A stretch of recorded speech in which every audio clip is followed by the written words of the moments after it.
share and subscribe to Mufti Tariq Masood, famous scholar.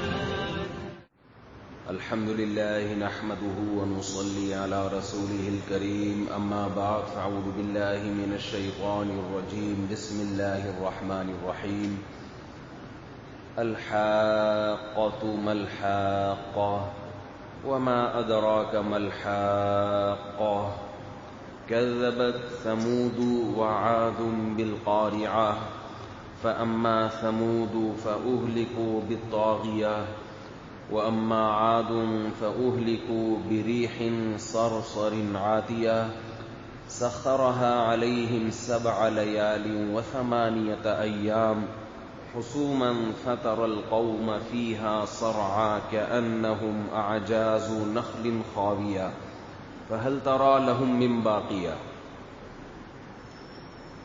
آج انشاءاللہ ہم نئی سورت شروع کریں گے. سورہ قلم پر کئی مہینوں بلکہ شاید سال سے زیادہ بیان ہوا ہے اور بیان آج ذرا مختصر کروں گا. گلے کی پوزیشن سیٹ نہیں ہے. سوال جواب آج ذرا میں زیادہ فوکس کروں گا کیونکہ سوال جواب مجھے آسان لگتے ہیں. سوالوں کا جواب دینا. بیان میں انسان جذباتی ہو جاتا ہے, بعض دفعہ غصہ آنے لگتا ہے, زور دیتا ہے گلے پر تو اس میں پھر کھانسی شروع ہو جائے گی. کھانسی جب ایک دفعہ قرار پکڑ لینا تو جلدی نہیں جاتی ہے, تو اس لیے گھبرانا نہیں چاہیے. اس میں کھانسی جب ایک دفعہ بیٹھ جائے نا تو جلدی نہیں جاتی. تو میں اس لیے بتا رہا ہوں کہ لوگ چاہتے ہیں کہ بس کل ختم ہو جائے گا. ایسا نہیں ہوتا. ڈاکٹر ماہر آپ کو یہی بتائیں گے کہ بھائی علاج کرو گے تو بھی 1-1.5 مہینہ لگے گا, علاج نہیں کرو گے تو بھی 1-1.5 مہینہ لگے گا. تو اس میں ٹینشن لینے کا نہیں ہے. ہم لوگ سمجھتے ہیں کہ ہم معاذ اللہ خدا ہیں, جو ہم چاہ رہے ہیں وہ ہو جائے فوراً. بالکل ٹینشن ہے اللہ.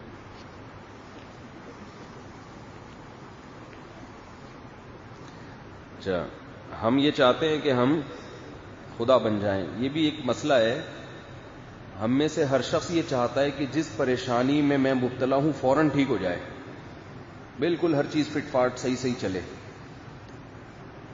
ایسا دنیا میں ہوتا نہیں ہے, یہ کہیں بھی نہیں ہوتا. اور اسی سے انسان پھر ٹینشن میں جاتا ہے. حضرت عائشہ رضی اللہ تعالی عنہا تھیں یا کوئی دوسری زوجہ, رسول اللہ صلی اللہ علیہ وسلم کو کھانے میں زہر ملا کے دیا گیا. اللہ نے بذریعہ وحی آپ کو اطلاع کر دی, مگر آپ چند نوالے تناول فرما چکے تھے. اس سے آپ صلی اللہ علیہ وسلم کی جان تو بچ گئی, زندگی بچ گئی, مگر ہر سال آپ کو اس کی تکلیف ہوتی تھی اس زہر کی وجہ سے. اور اسی زہر کے اثر سے آپ کو آخر عمر میں بخار ہوا اور اسی میں آپ صلی اللہ علیہ وسلم کا انتقال ہوا. تو ہر سال اس موسم میں آپ صلی اللہ علیہ وسلم کو تکلیف ہوتی تھی. تو آپ کی زوجہ نے عرض کیا, یا رسول اللہ, یہ وہ زہر ہے جس سے آپ کو ہر سال تکلیف ہوتی ہے. تو آپ نے کیا فرمایا کہ اللہ تعالی نے یہ آزمائش پہلے سے لکھ دی تھی. یہ تقدیر کا عقیدہ جو ہے یہ ٹینشن ختم کرنے کا بہترین ذریعہ ہے کہ یہ ہونا تھا. بات چل پڑی ہے تو ایک اور حدیث سنا دوں. حدیث میں ہے, صحیح بخاری کی حدیث ہے کہ حضرت موسیٰ علیہ السلام کی ملاقات ہوئی حضرت آدم علیہ السلام سے. حضرت موسیٰ جلالی نبی ہیں. حضرت آدم علیہ السلام سے فرمانے لگے کہ اللہ نے آپ کو ہم سب کا باپ بنایا, والد بنایا. اللہ نے آپ کو منتخب کیا, فرشتوں کو حکم دیا سجدہ کرو, اتنا پروٹوکول ملا. لیکن آپ کو اللہ نے کہا تھا جنت کے اس درخت میں سے مت کھانا. آپ نے کھا کے ہم سب کا نقصان کر دیا, جنت سے ہم سب کو نکلوا دیا. حضرت موسیٰ علیہ السلام تھے جلال میں. کیا کیا ہے آپ نے؟ مطلب اب یہ میرا اپنا انداز ہے نا, مطلب یہی تھا کہ کیا کیا آپ. اتنا اللہ نے آپ پر انعامات کیے، مٹی سے بنایا، فرشتوں کو حکم دیا کیا کرو بھائی، سجدہ کرو. اتنا پروٹوکول دیا، اپنے چکر میں ہم سب کو نقصان کروا دیا. نہ کھاتے تھوڑا صبر کر لیتے. آدم علیہ السلام نے حضرت موسیٰ علیہ السلام سے فرمایا کہ اے موسیٰ، آپ نے یہ واقعہ کہاں پڑھا ہے کہ میں نے جنت میں سے کھا لیا تھا؟ جنت تورات میں لکھا ہوا ہے. تو تورات اللہ نے کب لکھی تھی؟ جو اللہ نے تورات لکھی تھی وہ کب لکھی تھی؟ میری پیدائش سے پہلے تھی یا نہیں تھی؟ ہاں بھئی آپ کی پیدائش سے پہلے لکھی ہوئی تھی. تو کہا جب اللہ نے میرے پیدا ہونے سے پہلے ہی لکھا ہوا تھا کہ آدم پیدا ہوگا، جنت کا درخت کھائے گا، سزا ملے گی، جنت سے نکالا جائے گا، توبہ کی کرے گا، معاف ہو جائے گا، تو جو چیز پہلے سے طے شدہ تھی آپ مجھ میں کس پہ اس پہ ملامت کر رہے ہیں؟ حدیث کے الفاظ ہیں فحج آدم موسیٰ، آدم اس مناظرے میں موسیٰ پر غالب آ گئے. حضرت موسیٰ کے پاس اس کا کوئی جواب نہیں. کیا مطلب اس حدیث کا؟ آپ کہہ سکتے ہیں یہ تو ہر آدمی غلطی کر کے تقدیر کا حوالہ دے سکتا ہے. کیا خیال ہے بھائی؟ ایک آدمی کسی کو قتل کرے، قاتل کو ہم پکڑیں، سزا دینے لگیں، کہ بتاؤ ازل میں تقدیر میں تو پہلے سے لکھا ہوا تھا کہ زید بکر کو قتل کرے گا اور بکر کا اس ٹائم پہ انا للہ ہو جائے گا. موت تو کا وقت تو متعین ہے نا، موت کا وقت بھی متعین ہے، کیسے مرے گا یہ بھی متعین ہے. کون ٹرک کے نیچے آ کے مرے گا، کون کورونا سے مرے گا، کون قتل سے مرے گا، کون بیوی سے مرے گا، کس کی بیوی شوہر سے مرے گی، یعنی ٹینشن مراد، دونوں ایک دوسرے کو ٹینشن دیتے. تو یہ تو سب پہلے سے کیا ہے. تو آپ کہہ سکتے ہیں پھر تو جو دلیل آدم علیہ السلام نے دی اور حضرت موسیٰ اس دلیل کے سامنے خاموش ہو گئے، تو وہ دلیل تو آج ہر مجرم دے سکتا ہے. بات آ رہی ہے سمجھ میں؟ اس کا جواب یہ ہے کہ آدم علیہ السلام اپنی خطا پہ توبہ کر چکے تھے، اور جب سچے دل سے توبہ کر لی جاتی ہے تو پھر ملامت کرنا شریعت میں جائز نہیں ہے. ایسے موقع پہ تقدیر کا سہارا لیا جا سکتا ہے کہ جو غلطی میں چھوڑ چکا ہوں، توبہ کر لیا، بس اس پہ کیا کرو، مٹی ڈالو، اب اسے تقدیر کا حصہ سمجھو. اگر زید یہ کام کرے، بکر کو قتل کرے، اور ہم زید کو پکڑ کے بولیں کہ تو نے بکر کو کیوں مارا، وہ کہے پہلے سے کتاب میں لکھا ہوا تھا تقدیر میں، تو ہم کہیں تو نے کیا وہ کتاب پڑھی تھی ہے بھائی جس میں لکھا ہوا تھا کہ زید بکر کو قتل کرے گا؟ اگر تجھے پہلے سے تقدیر کا علم تھا، تجھے پہلے سے پتا تھا کہ میں بکر کو قتل کروں گا اتنے بج کے اتنے منٹ پہ، پھر اگر تو نے مار دیا تو ہم تجھے مجبور سمجھیں گے. ہم سمجھیں گے بھائی یہ تو جب لکھا ہوا تجھے معلوم تھا تو تو نے تو کرنا ہی تھا یہ کام، تجھے یہ بات معلوم نہیں تھی، اس لیے تو نے اپنے اختیار سے یہ کام کیا ہے. اگر زید کی سمجھ میں یہ دلیل نہ آئے کہ نہیں جی تقدیر تو طے شدہ ہے، تو آپ کہیں ٹھیک ہے ہم تجھے مار دیتے ہیں. کیا خیال ہے؟ اور ہم بھی مجرم نہیں ہوں گے، اس لیے کہ مارنے کے بعد پتہ چل جائے گا کہ تیری تقدیر میں ہمارے ہاتھوں مرنا لکھا ہوا تھا. تقدیر برحق ہے، جو ہے پہلے سے طے شدہ ہے، لیکن آزمائش اس وجہ سے ہے کہ ہم میں سے کسی کو معلوم نہیں ہے، اس لیے ہمیں مکمل اختیارات ہیں. یہی وجہ ہے کہ تقدیر میں یہ لکھا ہوتا ہے کہ یہ آدمی جانتے بوجھتے ہوئے مکمل اختیار کے ساتھ یہ کام کرے گا، بغیر کسی جبر اور دباؤ کے. یہی بیس ہے جس پر انسان کو سزا ملتی ہے. صحابہ نے تقدیر کے بارے میں نبی سے پوچھا نا کہ اگر بیماری اور یعنی ہر چیز متعین ہے تو ہم دعا مانگنے کی کیا ضرورت ہے؟ تو آپ صلی اللہ علیہ وسلم نے فرمایا دعا بھی قدر سے، دعا بھی کس سے؟ تقدیر سے. اللہ تعالیٰ نے لکھا ہوتا ہے کہ یہ دعا مانگے گا اور اس کی یہ حاجت میں پوری کر دوں گا. اب ہمیں نہیں پتا کہ ہماری تقدیر میں دعا لکھی ہے کہ نہیں لکھی، مانگ کے دیکھ لو پتہ چل جائے گا. مانگ لو اس کا مطلب لکھی ہوئی تھی، نہیں مانگو گے اس کا مطلب یہ آزمائش یہاں سے ہے. سمجھ میں آ رہی ہے بات؟ کل میسر لما خلق له، عمل کے ساتھ جوڑا ہے اللہ نے عمل، اور عمل کا ہمیں مکمل اختیار دیا ہے. لیکن علماء کہتے ہیں کہ جب آپ سے خدا نخواستہ کوئی گناہ ہو جائے اور آپ سچے دل سے توبہ کر لیں، شیطان پھر بھی آ کے بار بار ٹارچر کرتا ہے. او بھائی تو نے تو غلطی کی کیوں، اس سے مایوسی پھیلتی ہے.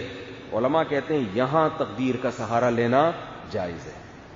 یہ سوچنا جائز ہے بھائی جو مقدر میں لکھا ہوا تھا ہو گیا، اب اس کو کیا کرو، بھول جاؤ، اس سے یہ تو بچ سکتا ہی نہیں تھا میں اس. یہ ان لوگوں کے لیے جو سچی اور پکی توبہ کر چکے ہوں، وہ شیطان کے وسوسے کو دور کرنے کے لیے. تو آدم علیہ السلام چونکہ سچی توبہ کر چکے تھے، اب موسیٰ علیہ السلام پھر کہہ رہے ہیں ان کو یہ کیا کروا دیا آپ نے. تو حضرت آدم نے بڑی زبردست دلیل دی. کیوں؟ اس لیے کہ بھائی میں جب توبہ کر چکا ہوں تو اب مجھ پہ ملامت بنتی نہیں ہے. اس لیے دلیل دی کہ آپ نے جس تورات میں پڑھا وہ کب لکھی گئی تھی؟ میری پیدائش سے پہلے تھی یا نہیں تھی؟ ہاں بھائی تھی، تو اس میں لکھا ہوا تھا، اس کا مطلب یہ کیا تھا؟ طے شدہ تھا. اور آدم علیہ السلام کا واقعہ تو اس لیے بھی طے شدہ تھا کہ اللہ تعالیٰ نے تو ہمیں زمین پہ ہی رکھنا تھا. وہ تو ایک پروسیس سے گزارا گیا ہے ہمیں اسباق دینے کے لیے کہ دیکھو آدم کو میں نے مٹی سے بنایا، شیطان کو میں نے آگ سے بنایا. غلطی دونوں سے ہوئی، آدم سے بھی اور شیطان سے بھی. دونوں میں فرق کیا ہے؟ شیطان سے کیا غلطی ہوئی تھی؟ سجدہ کرو، شیطان نے کہا نہیں کروں گا. لاجک پیش کی اللہ کے سامنے. خلقتنی من نار وخلقتہ من طین، مجھے آگ سے اور اسے مٹی سے بنایا، میں برتر ہوں، میں کیوں سجدہ کروں اس کو؟ یہ نہیں دیکھ رہا کہ جو مجھے آرڈر دینے والا ہے اگر آگ سے بنایا ہے تو اس نے بنایا ہے نا، میں خود سے تھوڑی بناؤں. متکبر آدمی سے یہی بڑی مسٹیک ہوتی ہے، وہ جو اس کو صلاحیتیں دی گئی ہیں وہ ان کو اپنی سمجھنا شروع کر دیتا ہے. سارا فساد یہاں سے آتا ہے. آپ کو اللہ نے دولت دی، غریبوں کو حقارت سے دیکھنا شروع کر دیا. یہ غریب، یہ اس طرح لوگ کر رہے ہوتے ہیں نا باتیں. آپ کو اللہ نے عزت دے دی تو اب کم عزت والے لوگوں کو آپ نے حقارت سے دیکھنا شروع. صحت دے دی، اب روڈ لائنر بنے ہوئے پھر رہے ہیں جرسیاں پہن کے. جو بیچارے کمزور ہیں ان کو نیچا دکھانے کی کوشش کر رہے ہیں، اسپیڈ بریکر دکھا رہے ہیں اپنے، جو باڈی بلڈنگ کے بعد بن جاتے ہیں نا، جو مجھے ذرا بھی پسند نہیں ہے. یہ نیچرل باڈی نہیں ہوتی جو باڈی بلڈروں یوں کر کے چیزیں نکال رہے ہوتے ہیں نا. جم جایا کرو، بس تھوڑا سا فٹ رہو. یہ جو فوجی لوگ ہوتے ہیں نا ان کی باڈی بڑی پرفیکٹ ہوتی ہے. آپ نے رینجرز کے جوان یا آرمی کے جوان، ایئر فورس کے، نیوی کے جوان دیکھے ہوں گے نا، فٹ. ان کے اسپیڈ بریکر نہیں ہوتے، اسٹیمنا بہت ہوتا ہے. تو یہ ویسے ہی جنرل نالج کے لیے بتا رہا ہوں کہ اسپیڈ بریکر کی فکر مت کرو. باڈی میں جو یہ جگہ جگہ نکال رہے ہو نا، یہ کوئی ذرا بھی اچھے نہیں لگ رہے ہوتے کسی شریف آدمی کو. سمجھ رہے ہو؟ شریف آدمی کو اسٹیمنے والا آدمی پسند ہوتا ہے، بھاگ سکتا ہو، دوڑ سکتا ہو، چھلانگیں لگا سکتا ہو، کلابازیاں کھا سکتا ہو، وزن بھی اٹھا سکتا ہو. تو اس کے لیے تھوڑا بہت ویٹ بھی اٹھانا پڑتا ہے. لیکن یہ جو آج کل سیٹ اپ بن رہا ہے نا، عجیب عجیب سی چیزیں آ رہی ہیں وجود میں. سب سے زیادہ حسین اللہ نے محمد صلی اللہ علیہ وسلم کو بنایا تھا. آپ کی تو جو سیرت میں ہے اس میں تو اس طرح کی باڈی نہیں آتی جس طرح آج لوگ جس کو اچھی باڈی سمجھتے ہیں. تو خیر، تو آپ کی صحت اچھی ہے، کمزوروں پہ ظلم کر رہے ہو آپ. اچھا، اس تکبر میں یہ بھی داخل ہے کہ آپ مرد ہو اور عورت کو رسوا کرنا شروع کر دیں. یہ بھی لوگ کر رہے ہوتے ہیں کہ بھئی ایک عورت رخصت ہو کے آپ کے گھر آ گئی، کمزور ہے، کوئی پوچھنے والا نہیں ہے، آپ نے اس کے کمزور ہونے کا ناجائز فائدہ اٹھانا شروع کر دیا. نہ اس پہ پیسہ خرچ کر رہے ہیں، نہ اسے ٹائم دے رہے ہیں، کیونکہ کوئی اس کا پیچھے پوچھنے والا نہیں ہے. سالے والے ہیں نہیں، آج کل نہیں ہوتے. بچے ہی ایک آدھی ہوتا ہے نا تو سالے کہاں سے ہو گئے. تو وہ ایک سالہ ہوتا ہے، وہ اپنی فکر کرے یا وہ بہنوں ہی کو سیدھا کرنے میں ٹائم ویسٹ کرے گا وہ. تو یہاں بھی پتہ چلتا ہے جو متواضع انسان ہوتا ہے وہ اللہ کے خوف سے کمزور کا حق ادا بولو کرتا ہے. حضرت حکیم الامہ مولانا اشرف علی تھانوی رحمہ اللہ تعالیٰ کی ایک زوجہ نے ان کے لیے ایک اچکن ہوتی ہے نا جو پہلے زمانے میں بڑا زبردست لباس ہوتا تھا, بڑی محبت سے محنت سے اپنے شوہر کے لیے بنائی. حضرت حکیم الامہ کو بالکل بھی پسند ان کا مزاج ہی نہیں تھا اس طرح کے لباس پہننے, لیکن اپنی زوجہ کو خوش کرنے کے لیے کہ اس نے اتنی محنت سے بنائی ہے وہ پہن کے بیٹھے اور بیان کیا اپنے مزاج کے بالکل خلاف. ایک غریب آدمی نے ان کو ہدیہ دیا, پتہ نہیں بہت معمولی سی, جیسے یوں سمجھ لیں آج کے زمانے کے 10 روپے, اور ہدیہ بھی کھلے عام دے رہا ہے کہ حضرت میں آپ کو گفٹ دینا چاہتا ہوں, یہ 10 روپے. 10 روپے نہیں تھے, آج کے دور کے 10 روپے سمجھ لیں. بھرے مجمع میں 10 روپے لا کے دے رہے. ایک تو ہدیہ دینے کا اصول یہ ہے کہ سب کے سامنے دینا مناسب نہیں ہے, وہ سب کے سامنے دے رہا ہے اور دے بھی کتنے, آج کے دور کے صرف 10 روپے, اور یہ کہہ رہا ہے کہ اس میں سے 5 روپے واپس کر دیں.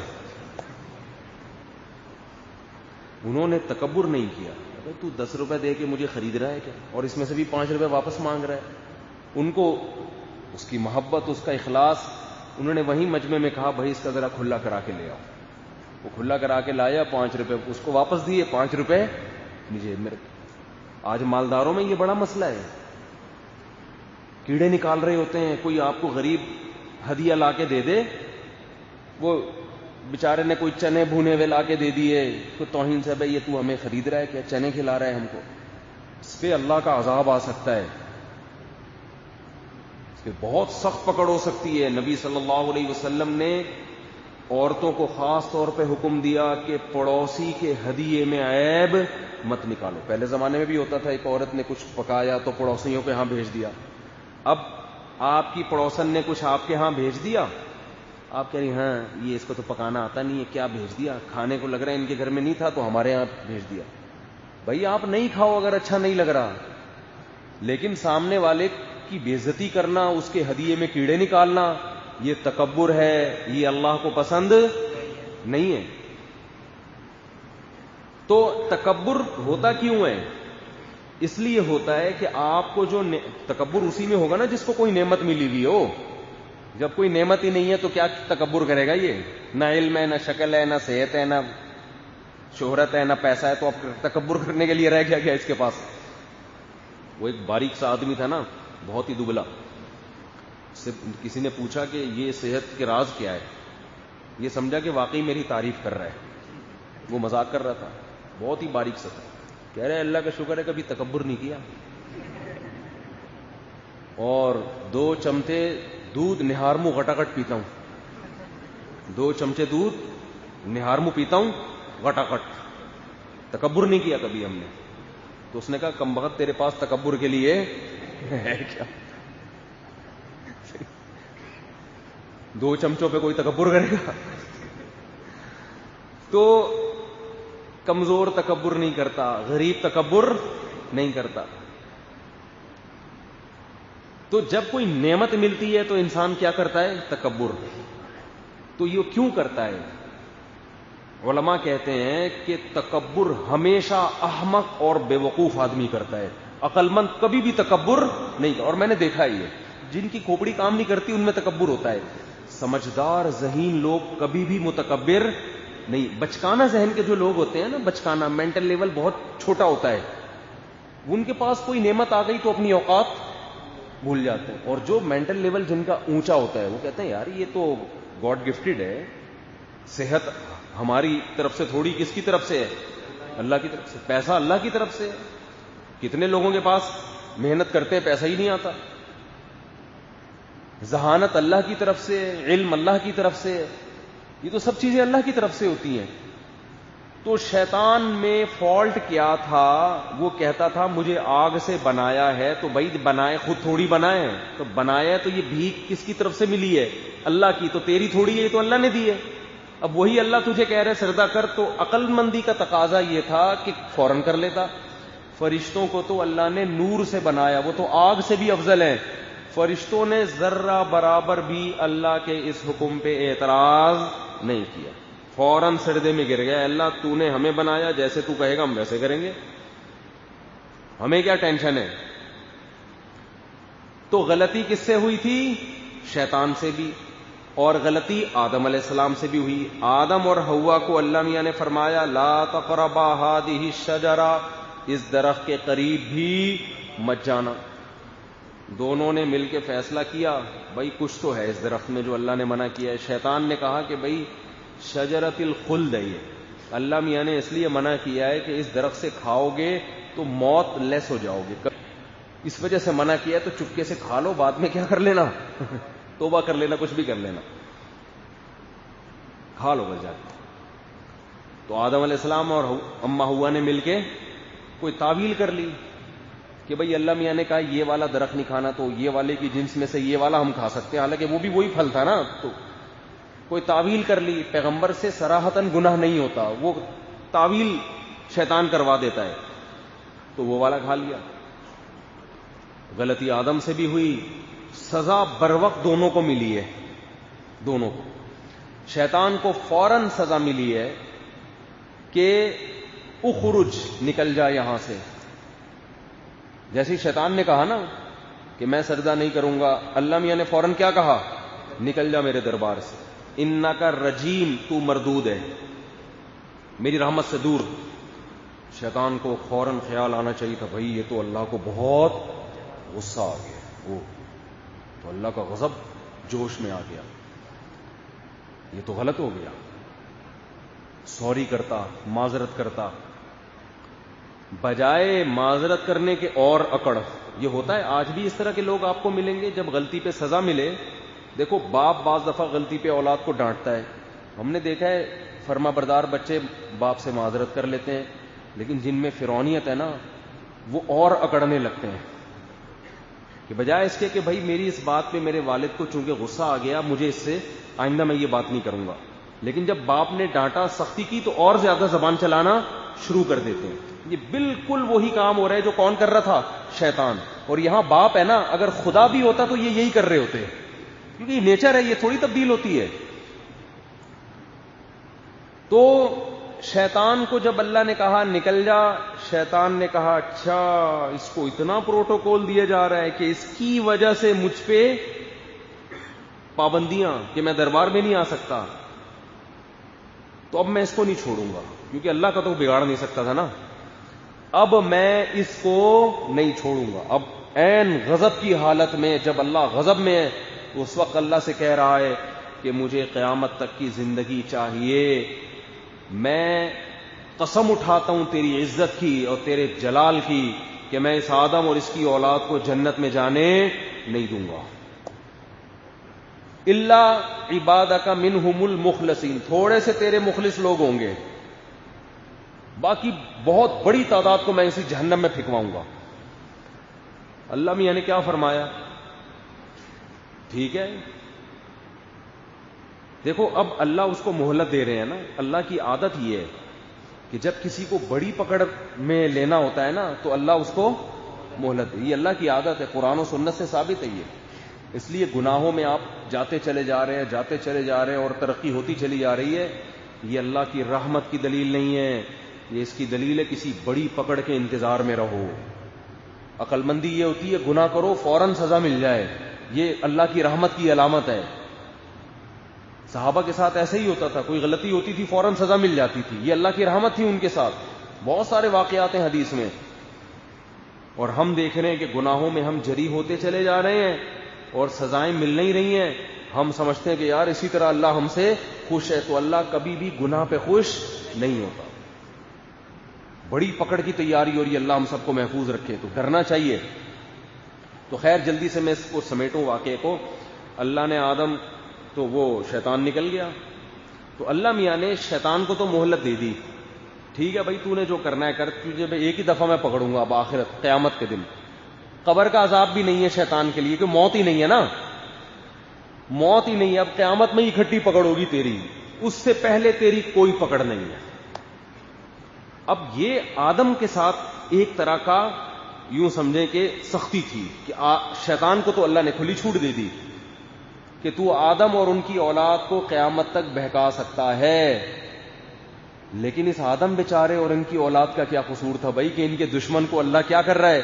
مہلت دے رہا ہے اور ان کو گمراہ کرنے کا موقع دے رہا ہے. تو اللہ نے اس کی تلافی یوں کی کہ میرے نیک بندوں سے اگر تو گناہ کروائے گا بھی, توبہ کا آپشن میں نے قیامت تک کے لیے کھول. تو گناہ کروا, لیکن ان میں جو توبہ کر لے گا نا, معذرت کرے گا, میں اس کو معاف کر دوں گا, چاہے 100 سال کے بعد میرے در پہ آ جائے وہ. یہ اللہ نے معاملہ کس کے لیے کر دیا؟ ایک طرف تو شیطان کو اللہ نے کھلی چھوٹ دے دی نا کہ تو گمراہ کر ان کو. اب ہم کہیں گے اللہ یہ بھائی شیطان نے تیری دشمنی میں یہ کام کیا تو ہم کیوں رگڑے میں آ رہے ہیں؟ بھائی ہم نے تھوڑی شیطان کو حکم دیا تھا کہ سردا کر اور دربار سے, تو تیرا سارا کام تھا اور تو نے شیطان کو ہم پر ہمیشہ کے لیے چھوڑ دیا. تو اللہ نے کیا کہا؟ بزبان حال کے تسلی رکھو, شیطان تم سے جتنا بھی گناہ کروائے گا, جیسے شیطان نے سب سے پہلے کس پہ حملہ کیا؟ آدم کو. جاتا ہی اپنا کام اسی ٹائم پہ شروع کر دیا. شیطان سے زیادہ بزی دنیا میں کوئی بھی نہیں. اس لیے کہتے ہیں یہ بزی ہونا کوئی کمال نہیں ہے کہ میں میرے بزی میں بہت بزی ہوں. کس کام میں بزی ہے پہلے یہ تو بتا. لوگ اس پہ فرق کرتے ہیں, یار ہمارے پاس ٹائم ہی نہیں ہے, میں بہت بزی ہوں. کیوں بزی ہے بھائی؟ میری نئی فلم آنے والی ہے. یہ کوئی بزی ہونے کا کام ہے؟ بھائی انسانیت کی خدمت میں بزی ہوتا, خدا کی عبادت میں بزی ہوتا, کوئی ملک کی قوم کی ترقی میں بزی ہوتا تو چلو یہ بزی. تو خالی بزی ہونا یہ کوئی کمال کی. لوگ آج اس کو بھی کمال, اس سے بہتر ہے تو فالتو بیٹھا ہوتا, ٹائم ہی ٹائم ہوتا تیرے پاس. تو آج کل نا بہت سی چیزیں فیشن بن چکی. صاحب بہت بزی چل رہے ہیں آج کل. کس کام میں بزی ہیں؟ پب جی کھیل رہے ہیں, اس میں بزی ہیں. تو بزی ہونا بذات خود کوئی کمال نہیں ہے. آپ مفید کام میں بزی ہیں, بہت اچھی بات. کھیل کود میں بزی ہیں, یہ کوئی بزی, اس کو بزی ہونا نہیں کہتے, ٹائم ویسٹنگ ہے. اللہ یہ کہ وہ کھیل کود بھی کسی اچھے مقصد کے لیے ہو. تو میں لوگوں کی جب کارگزاریاں سنتا ہوں نا, میں بھی بزی رہتا ہوں سارا دن, لیکن ظاہر ہے میں اپنے صحت کے لیے بھی ٹائم نکالتا ہوں, بچوں کے لیے بھی ٹائم نکالتا ہوں, دوستوں کے لیے بھی ٹائم نکالتا ہوں, گپ شپ بھی لگاتا ہوں. تبھی تو میری کھوپڑی الحمدللہ صحیح کام کر رہی ہے. لوگ مجھے کہتے ہیں نا یار اتنی, وہ میں نے پچھلے ہفتے کہا تھا نا کم از کم 3 کتے چاہیے ہوں گے مجھے. تو لوگ کہتے ہیں اتنی ٹینشنوں میں یہ بھی وہ بھی, تو خوش کیسے ہیں بھائی؟ خوش اللہ کی وجہ سے خوش ہیں ہم. تو ہماری اپنی تو کوئی ایسے عمل نہیں ہے, اور اللہ کرے یہ استدراج نہ ہو, کوئی ڈھیل نہ ہو اللہ کی طرف سے. یہ ڈر بھی لگا رہتا ہے. تو لیکن ظاہری سبب کیا ہے؟ یہ ظاہری سبب یہ ہے کہ سب کو ٹائم, جو بھی ضروری ٹائم دینا ہے وہ دیتے ہیں, اللہ کا شکر. کسی ایک کام میں اپنے آپ کو اتنا نہیں کھپا لیا کہ اسی میں پاگل ہو گئے. لوگ یہ کر رہے ہوتے ہیں. کاروبار میں تو سارا دن دودھ کی دکان پہ بیٹھا ہوا ہے, دودھ کی تھیلیاں بنا کے سارا دن کیا کر رہے ہیں؟ دودھ والے کو دیکھو نا کیا کر رہا ہوتا ہے. وہ آیا اس کو پکڑا, دوسرا آیا, تھوڑی دیر کے لیے گھر گیا, چائے وائے پی کے آیا, پھر اس کو تو خواب میں بھی کیا ہوگا, قبر میں فرشتہ سوال پوچھے گا, وہاں بھی کیا کر رہا ہوگا. یہی کر رہے ہوتے ہیں نا. لسی والا کیا کر رہا ہے سارا دن؟ ایک ہی کام کنٹینیو کرتے کرتے آدمی کی اوپر کی سیٹنگ. حضرت مولانا طارق جمیل صاحب نے ایک واقعہ سنایا تھا بیان میں, وہ کلپ بڑا مشہور ہوا ان کا. پنجاب میں بس اڈے والے منشی ہوتے ہیں نا, وہ بسیں جب کانٹے پہ آگے کھڑی ہوتی ہیں, وزن ہوتا ہے, بسیں نہیں ٹرک, تو وہ منشی کا کام ہوتا ہے آڑ دے. ایک نکلا تو دوسرا ہاں آڑ دے, دوسرا گیا تو تیسرا آڑ دے. وہ پنجابی میں ایسے آڑ دے آڑ دے. تو سارا دن اس کا کام کیا تھا؟ آڑ دے ٹرک کو نا. جب اس کی شادی ہوئی تو قاضی صاحب نے اس سے پوچھا کہ ہاں بھائی یہ لڑکی قبول ہے؟ کہتے آڑ دے. کیا کہہ رہا ہے؟ آڑ دے. آدمی کی میں اس لیے آپ لوگوں سے بھی کہتا ہوں اتنا نہ اپنے آپ کو. ابھی کچھ دن پہلے ایک صاحب جو سی اے کیا ہوا تھا, انہوں نے چارٹرڈ اکاؤنٹنٹ, بڑا مشکل ہے سی اے کرنا, پھر بڑی کمپنی میں جاب کر رہے ہیں. تو میں نے ان کی جو اسکیجول پوچھا کہ آپ کیا کر رہے ہیں, میں نے کہا بھائی یہ تو مر جاؤ گے یار. تنخواہ ٹھیک ہے آپ کی 25 لاکھ 30 لاکھ 15 لاکھ, میرا خیال ہے 25-30 لاکھ تو ان کی تنخواہ ہوگی باہر کسی کنٹری میں. میں نے کہا ایسے 30 لاکھ کا کرنا کیا ہے یار, جہاں سارا دن بیٹھ کے کیلکولیشن کرتے رہنا, اور سر کے بال ان کے. میں نے کہا آدمی کی 1 لاکھ تنخواہ ہو, سر کے پورے بال ہو, یہ زیادہ اچھا ہے. بنسبت 30 لاکھ تنخواہ اور سر پہ ایک بال بھی زندہ نہیں ہے. کیونکہ وقت سے پہلے اگر سر کے بال غائب ہو گئے, یہ اس کی علامت ہے کہ عنقریب اب آپ کا سر بھی غائب ہونے والا ہے. یعنی سر سے مراد آپ خود اب غائب. ایک وقت پہ تو ہر آدمی کے بال جاتے ہیں, اتنی اس عمر میں اگر بال آپ کے چلے گئے, اس کا مطلب بھائی آپ کیلکولیشن میں اپنے بالوں کو کیلکولیٹ نہیں کر رہے. یہ آپ سے بہت بڑی کیا ہو رہی, وہ پیسہ پیسہ پاگلوں کی طرح اسی کے پیچھے لگے ہوئے. اتنی ٹینشن کیوں لے رہے ہو یار؟ تو خیر کہاں سے کہاں بات چلی گئی. تو تھوڑا ہر خوش رہا کرو, کام بھی کرو. یہ نہیں کہ خوشی رہ رہے ہیں سارا دن بس اور کوئی کام ہے ہی نہیں, تو اس سے تو اور ٹینشن میں آ جاؤ گے. کام بھی کرو, کام کو بھی ٹائم دو, اپنی صحت کو بھی ٹائم دو. یہ تو حدیث میں نبی صلی اللہ علیہ وسلم کی تاکید ہے. بیوی بچوں کو بھی ٹائم دو. کتنے گھرانے ایسے جس میں باپ اور بچوں کا تعلق آپس میں ختم, بچے باپ سے مانوس ہی نہیں ہے. ابا گھر میں جاتا ہے, بچے اماں سے پوچھ رہے تھے کون صاحب آئے ہوئے ہیں گھر میں, یہ کیونکہ بچوں کو ٹائم ہی نہیں دے رہا ابا. صبح ان کے اٹھنے سے پہلے بچے اسکول جا چکے ہوتے ہیں, اور جب یہ کاروبار سے گھر آتے ہیں تو بچے سو چکے ہوتے ہیں. بہت دنوں بعد جا کے ملاقات ہوتی ہے. تو یہ کیا فائدہ بچوں کو پیدا کرنے کا بھائی, اور یہ بچے باغی ہو جائیں گے آپ کے تھوڑے دنوں میں. کہیں گے یہ بابا کون ہے. بچوں کو اتنی محبت, اتنا ٹائم دینا چاہیے. مرو تو بچے یاد رکھیں, یاد رکھیں یار ہمارے گھر کی رونق ختم. ہمیں تو اپنے والدین یاد آتے ہیں, کتنا ٹائم دیتے تھے ہمارے والد صاحب. حالانکہ اتنے بھی میرے والد نے کبھی ہم نے ان کو نہیں دیکھا ٹائم ویسٹ کرتے ہوئے. یہ جو لوگ تھڑوں کے نیچے بیٹھے ہوئے گپے لگا رہے ہوتے ہیں, بعض بوڑھوں کو بھی ہم نے دیکھا ہے. میں نے اپنے والد کو نہیں کبھی دیکھا کہ ایسے ہی ادھر بیٹھے ہوئے ٹائم ضائع کر رہے ہوں, ادھر گپے لگا رہے ہوں خام خا کے. نہ نہ نہ, جب بھی دیکھا نماز پڑھتے ہوئے, یا جاب پہ جاتے تھے, آتے تھے, غسل کیا, تلاوت کی, ذکر, اور وقت کس کو مسجد میں بیان کر رہے ہوتے تھے, تبلیغ میں تھے تو بیان کر رہے ہوتے تھے, اور گھر آئے تو بچوں میں بیٹھے ہوئے ہیں گپ شپ لگا رہے ہیں. تو ایک تعلق بن جاتا ہے نا. کتنی چیزیں, کتنے تو لطیفے جو میں سناتا ہوں وہ میں نے اپنے والد سے سنے ہوئے ہیں.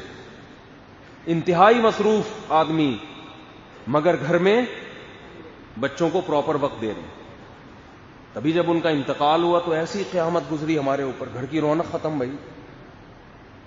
تو کیا عجیب زندگی. اب پیسہ پیسہ پیسہ پیسہ, پیسے کے پیچھے پاگل ہوئے ہوئے ہیں.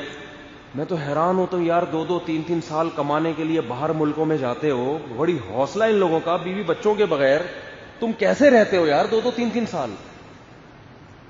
تو زندگی کی رونق تو ختم نا.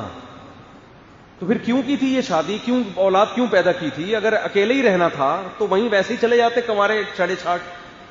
خیر مجبوری میں لوگ جاتے ہیں, میں مانتا ہوں خوشی سے نہیں جاتے, لیکن میرا اپنا کانسیپٹ یہ ہے کہ بھائی ایسی مجبوری کیا کرنا ہے, تھوڑے میں گزارا کر لے, اپنے گھر میں رہے بچوں کے ساتھ, وہ زیادہ اچھا ہے بنسبت لاکھوں روپے کما رہا ہے مگر سال 1.5-2 سال کے بعد گھر کا چکر لگا رہے. ہمارے حضرت کو کسی نے بتایا کہ میں شپ میں جاب کرتا ہوں, 6 مہینے بعد گھر آتا ہوں. حضرت اتنے حیران ہوئے. حضرت نے فرمایا پیسہ کمانا بڑا مشکل, دین پہ چلنا بہت آسان, پیسہ کمانا بہت مشکل. پھر بھی لوگ کما رہے ہیں. 6 مہینے سمندر میں رہنا کتنی ٹینشن کا کام ہے. پہلی دفعہ تو سب کو اچھا لگتا ہے سمندر میں جا رہے ہیں, بس وہ پہلی دفعہ ہی ہوتا ہے, دوسری دفعہ نہیں اچھا لگتا. میں تو شپ پہ جو جاب کرتے ہیں ہم لوگ ملتے ہیں, میں حیران ہوتا ہوں یار تمہارے حوصلے کو داد دیتا ہوں میں یار. اور ان کی بیویوں سے میں کہتا ہوں اپنے میاں کی قدر کرو. کیسا خان سامہ بنا ہوا ہے یار, گدھا بنا ہوا ہے. 2 سال تم سے دور رہ کے کما کے, تمہاری وجہ سے تو کما رہا ہے, اگر تم نہ ہوتی پھر تھوڑی اتنا کما کے بیچ رہا ہوتا. وہ کہتا ہے یار چھوڑو, تو بیوی بچوں کے لیے کتنا اچھا میاں ہے. پھر بھی کہہ رہی ہیں پیسے ہی نہیں بھیج رہا. پھر بھی کہہ رہی ہیں ہمارا میاں ٹھیک آدمی نہیں ہے. اور کیا کرے, گھر چھوڑ کے چلا گیا یہ شپ پہ, گھر چھوڑ کے سعودی عرب چلا گیا, امریکہ چلا گیا, گھر والوں سے دور کماؤ پوت بنا ہوا ہے, نوٹ چھاپنے کی مشین بنا ہوا ہے. تو قدر کر لو بھائی اس کی. جب ریٹائرمنٹ کے بعد گھر آتا ہے تو ہونا تو یہ چاہیے ہار پھول لے کے بچے استقبال میں کھڑے ہوئے ہوں. ہمارے ابا ساری زندگی کما کے آدھے ہو گئے, اب ابا آپ گھر بیٹھیں, ہم آپ کو کما کے کھلائیں گے. بعض گھروں میں ہوتا ہے ایسا, لیکن ایسی رپورٹیں آ رہی ہیں کہ اب ایسا نہیں ہو. اب یہ ہوتا ہے کہ کما کما کے جب نچڑ گیا اب کسی کام کا نہیں، اب وہاں پڑا ہوا کھانس رہا ہے، ذرا آہستہ کھانسا کریں، ٹھیک ہے نا، جراثیم پھیلتے ہیں اس کھانسنے سے. تو یہ رپورٹیں بعض گھروں میں ہیں، جو گھر خواتین میرا بیان نہیں سن رہی ان کے علاوہ کی بات کرتا ہوں میں. تو خیر میں یہ عرض کر رہا تھا، دیکھو اللہ میاں نے شیطان کو تو کھلی چھوٹ دے دی. کیا چھوٹ دے دی؟ کہ یہ جو باہر جاب کی بات آئی ہے نا، اللہ نے اگر استطاعت دی ہو تو اپنی گھر والی کو جہاں بھی دنیا میں جاؤ اپنے ساتھ لے کے جاؤ. یہ قرآن سے ثابت ہے. قرآن میں دیکھو الفاظ کیا ہیں، یوم یفر المرء من اخیہ، قیامت کے دن انسان اپنے سگے بھائی سے بھی دور بھاگے گا. تو اللہ نے بھائی کو کیا کہا ہے؟ بھائی کہا ہے، جو بردر، جو اس کا جو بھائی کہتے ہیں عربی میں، سمجھتے ہو؟ آگے اللہ نے فرمایا وَأُمِّهِ وَأَبِيهِ، اپنی ماں سے بھی دور بھاگے گا اور اپنے باپ سے بھی. باپ کو عربی میں اب کہتے ہیں، انگلش میں فادر کہتے ہیں. جو کہتے ہیں اللہ نے وہی کہا ہے، صحیح ہے نا. لیکن جب بیوی کا تذکرہ آیا تو بیوی کو عربی میں زوجہ کہتے ہیں. تو ہونا یوں چاہیے تھا کہ قیامت کے دن انسان اپنے بھائی سے بھی دور بھاگے گا، اپنے باپ سے بھی، اپنی ماں سے بھی، اور اپنی زوجہ سے بھی، اپنی وائف سے بھی. یہ ہونا چاہیے تھا نا. سمجھ میں نہیں آ رہا. لیکن قرآن نے کیا کہا؟ وَصَاحِبَتِهِ، اس سے بھی دور بھاگے گا جو اس کے ساتھ رہتی تھی. تو اللہ نے بیوی کو یہ لقب دیا ہے ساتھ رہنے والی.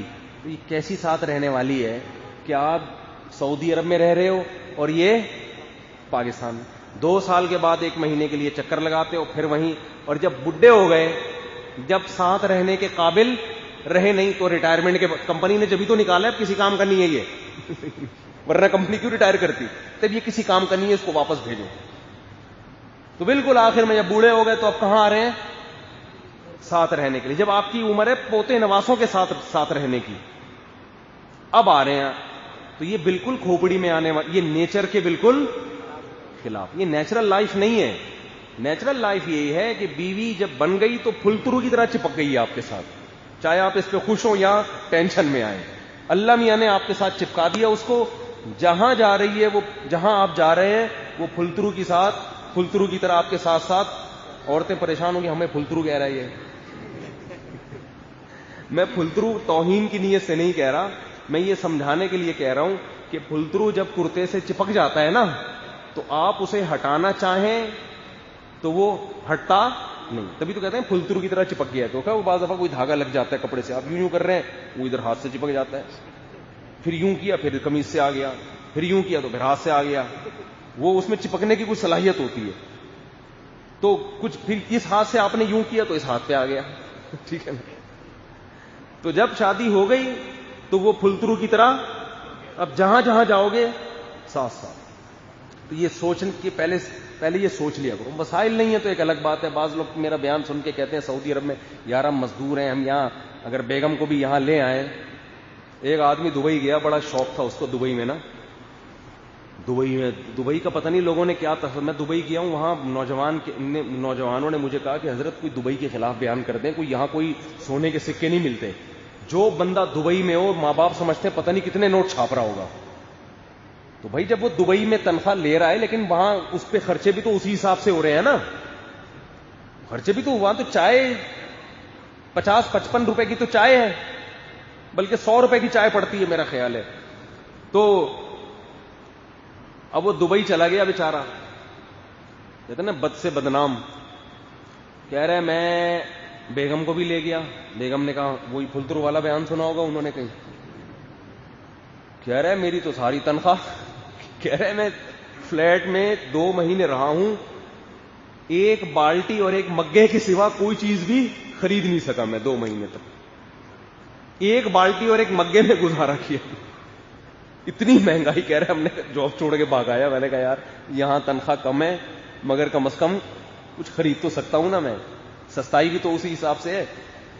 تو خیر یہ تو ایک علمی نقطے کی بات تھی کہ جہاں جاؤ جاب میں اگر اللہ نے وسائل دیے ہیں تو بیگم کو ساتھ رہی. کوئی لائف نہیں ہے کہ یہ ادھر رہ رہی ہے آپ ادھر رہ رہے ہو، پھر بچوں سے آپ کا تعلق وہ نہیں رہتا جو ہونا چاہیے، بچوں کی تربیت نہیں ہو سکتی، ان پہ نظر نہیں ہو سکتی، بہت سارے مسائل ہوتے ہیں. خیر، تو جلدی سے بات کو سمیٹتا ہوں. شیطان کو اللہ نے آپشن دیا کہ تو جتنا چاہے گمراہ کر، مگر آدم علیہ السلام کو یہ سہولت دے دی کہ اگر آپ سے غلطی ہوئی تو توبہ کا آپشن بولو کھلا ہوا، سچے دل سے توبہ کر لینا.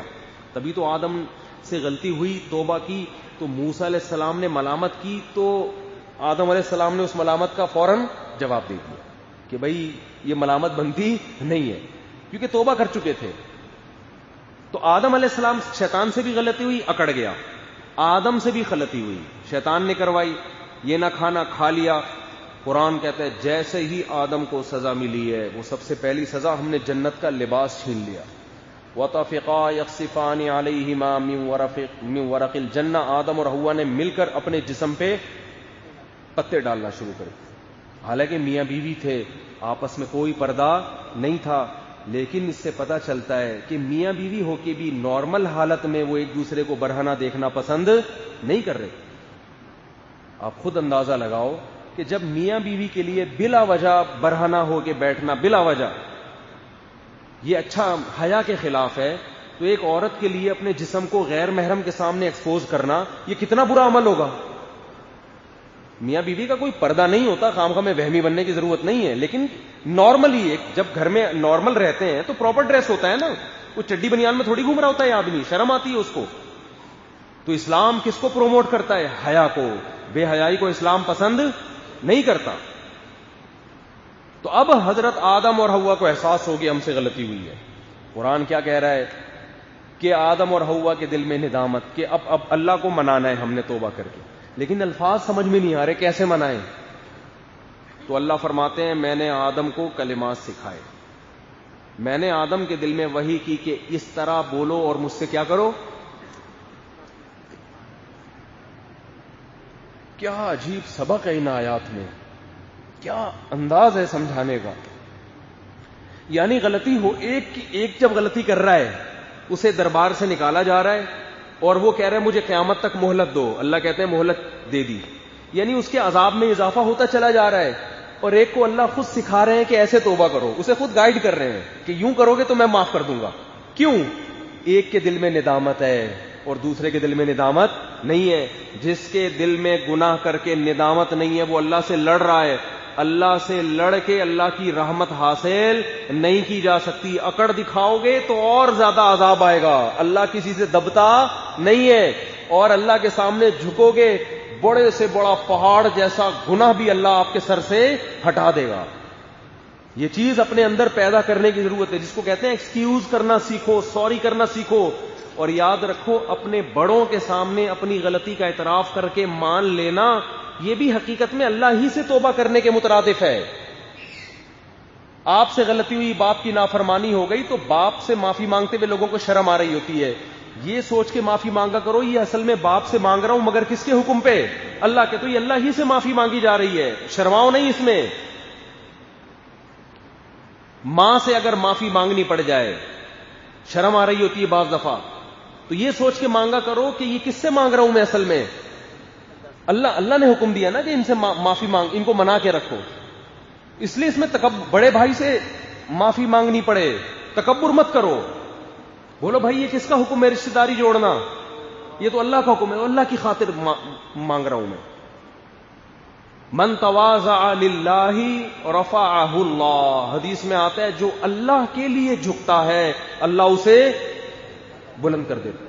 اس سے پتہ چلتا ہے ایک جھکنا انسان کا اللہ کے لیے نہیں، چاپلوسی کے لیے، مکھن لگانے کے لیے، دنیاوی مفاد. جو باس کے سامنے لوگ جھک رہے ہوتے ہیں، یس سر جی سر کر رہے ہوتے ہیں نا باس کے سامنے، مکھن لگا رہے ہوتے ہیں، سر سر پلیز سر. بڑی بڑی غلطیاں ہو جاتی ہیں، حالانکہ غلطی باس سے ہو رہی ہوتی ہے. سوری کون کر رہا ہوتا ہے؟ آپ، کہ یار تنخواہ جاب سے نکال دیں گے. یہ جھکنا اللہ کے لیے نہیں ہے، یہ پیسوں کے لیے. بھائی کے سامنے جھکنا، بڑی بہن کے سامنے جھک جانا، ماں کے سامنے جھک جانا، خالہ پھپھو چچا کے سامنے جھک جانا، یہ اللہ کے لیے، کیونکہ آپ یہ تواضع اختیار کر رہے ہیں رشتہ داری جوڑنے کے لیے. اپنے استاذوں کے سامنے جھک جانا، کسی بوڑھے کے سامنے جھک جانا. بوڑھے سے غلطی ہو تو بھی سوری کون کرے گا؟ بولو نا، آپ کرو. بھائی حدیث میں آتا ہے ان من اجلال اللہ، ان من اجلال اللہ اکرام الشیب المسلم.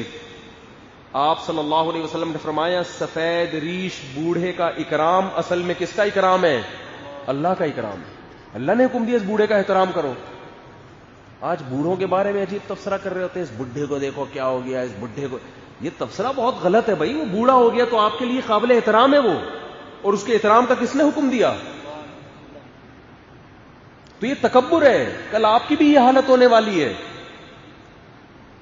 تو بوڑھا اگر غلط بھی ڈانٹ رہا ہے، جوان آدمی کی ذمہ داری ہے اس کی ڈانٹ کو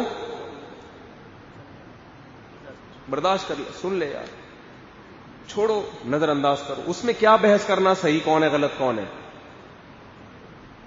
بس برداشت کر لے آدمی. میرے پاس کیسز آتے ہیں نا، ماں بعض دفعہ آتی ہے اپنے بیٹے کو لے کر، بہو ایسا کر رہی ہے، بیٹا پھر جواب دیتا ہے نہیں ایسا نہیں کر رہی. ایک جنگ شروع ہوتی. میں بیٹے سے کہتا ہوں یار ماں سے الجھنے کی ضرورت نہیں، کچھ سیاست سے کام لے لو. ماں کے سامنے دلائل نہیں چلتے، وہ اور غصے میں آئے گی. بولے گی میں نے پیدا کیا، میرے سامنے آنکھوں میں آنکھیں ڈال کے بات، اور سائڈ کس کی لے رہا ہے، وہ تو اور غیرت میں آئے گی. میں نے کہا کوئی کمپرومائز کر لو یار، اماں کو کچھ.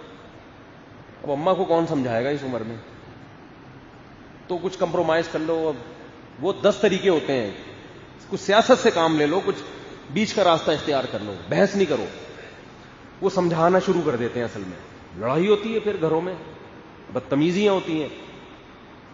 کچھ سیاست جو ہے نا، سیاست حدیث میں آتا ہے، نبی صلی اللہ علیہ وسلم نے فرمایا لیس الکذاب الذی یکذب لیصلح بین الناس. وہ آدمی جھوٹا نہیں ہے جو صلح کرانے کے لیے جھوٹ بولے. جمہور علماء کے نزدیک تو بالکل واضح جھوٹ بولنا بھی جائز ہے. امام حنیفہ کے نزدیک یہاں جھوٹ سے مراد ہے توریہ، یعنی گول مول بات. کیا مطلب؟ تھوڑا گھما پھرا کے بات کرنا تاکہ کیا پیدا ہو جائے، جوڑ پیدا ہو جائے. تو یہ غلط بات نہیں ہے. بعض لوگ کہتے ہیں نا ہم بات جب بھی کرتے ہیں ایک نمبر، ہم ٹو دا پوائنٹ، بالکل کلیئر کٹ بات کرتا ہوں. جو ہر جگہ کلیئر کٹ بات کرتا ہے وہ گھر کبھی بھی بولو نا نہیں چلا سکتا. لچکدار آدمی، جس فلیکسیبلٹی ہو اس کے اندر نا، وہی ہمیشہ معاشرے میں اچھا سروائیو کرتا ہے. اب کلیئر کٹ اماں کو بتا دیا مجھے اپنی بیگم سے بہت زیادہ محبت ہے، کلیئر کٹ، جھوٹ نہیں بولتا میں. کیا ضرورت ہے اس کے سامنے بولنے کی بھائی؟ اس کو تو وہی ہو گیا یار، اب مجھے بتا رہا ہے تو یہ اس کا مطلب یہ اس کی طرف ہے، میری طرف تو ہے ہی نہیں. کلیئر کٹ تو یہی ہوگا نا. یہ بات آپ بولو اپنے سسر سے کہ آپ کی بیٹی سے مجھے بہت زیادہ محبت ہے، یہ کلیئر کٹ وہاں چلے گا. حقیقت ہے یہ.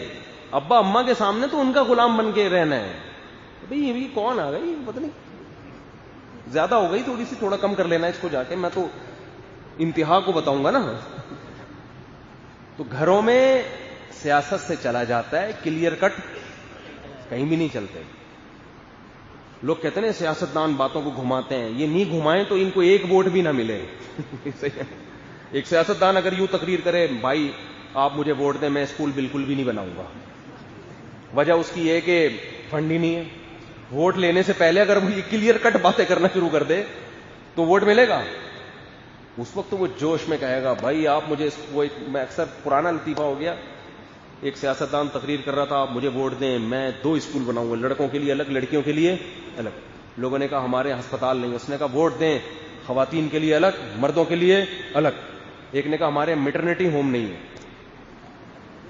اس نے کہا آپ مجھے ووٹ دیں، جوش میں تقریر کرتا، میں 2 ہاسپٹل بناؤں گا، ایک مردوں کے لیے الگ اور خواتین کے لیے الگ. تو پھینکنا ہے تو پھینکنے پر گورنمنٹ کی طرف سے کوئی پابندی نہیں. تو سیاستدان لوگ پھینک رہے ہوتے ہیں، کہتے ہیں جب بن جائیں گے پھر غور کریں گے کیا کہا تھا ہم نے، ابھی تھوڑی، ابھی تو پھینکتے رہو بیٹھے. تو خیر اتنا بھی جھوٹ نہیں بولنا چاہیے جتنا یہ بول رہے ہیں.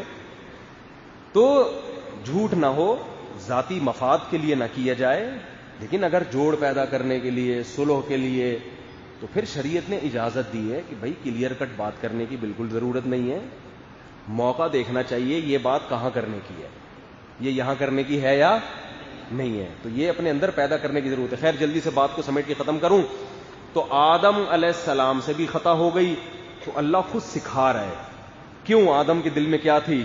ندامت. اللہ خود بتا رہا ہے کہ یہ الفاظ بولو گے تو میری رحمت جوش میں آئے گی.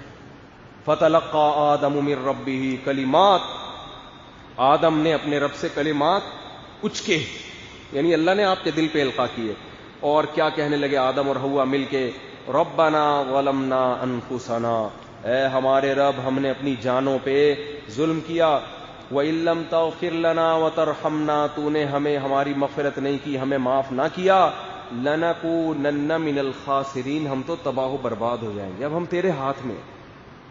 تو قرآن کے الفاظ کیا ہیں؟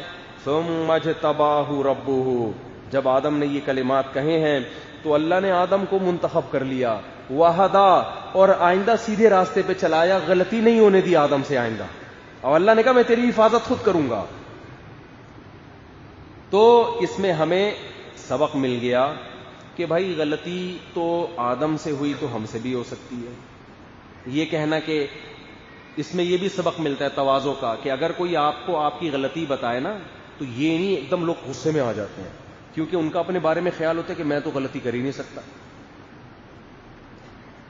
تو جب آپ کی کوئی غلطی آپ کو بتا رہا ہے، غور سے سنو، غور کرو کہ یار شاید یہ صحیح کہہ رہا ہو، تسلی سے غور و فکر کرنے کے بعد آپ فیصلہ کرو کہ یہ صحیح کہہ رہا ہے یا غلط۔ اگر آپ کا خیال ہے غلط کہہ رہا ہے تو اس کو آرام سے سمجھا دو، نہیں یار آپ کو یہ غلط فہمی ہوئی ہے، اور اگر وہ صحیح کہہ رہا ہے تو آپ کو ہاں بھائی مجھ سے غلطی ہو گئی۔ لیکن جس میں تکبر ہوگا اس کو ایک دم ماتھے کیا آئے گا؟